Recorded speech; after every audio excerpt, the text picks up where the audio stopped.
I don't know what load shedding means for you, but if you speak to manufacturers, you start to see why it's one of the biggest causes of stress to them.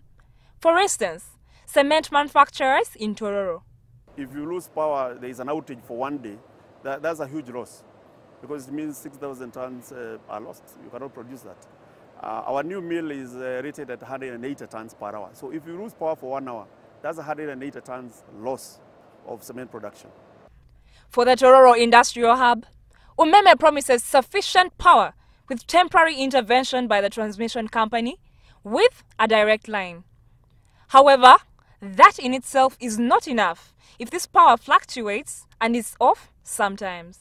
We are going to have to work closely with the Uganda Electricity Transmission Company, Generation Company and the Electricity Regulatory Authority to make sure that Tororo is prioritized, to make sure that we are able to provide good quality, reliable electricity to our industrial customers and all our other categories of customers here in Tororo. From cost to quality, the energy sector is ridden with challenges to be addressed through investment.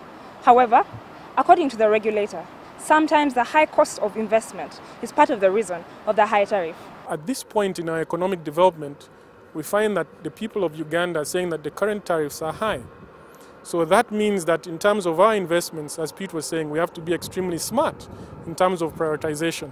And I think one of the things that we are keen on prioritizing is industry, because we see that by investing in supplying our industries with reliable quality power, we are able to get the best possible return for the country as a whole.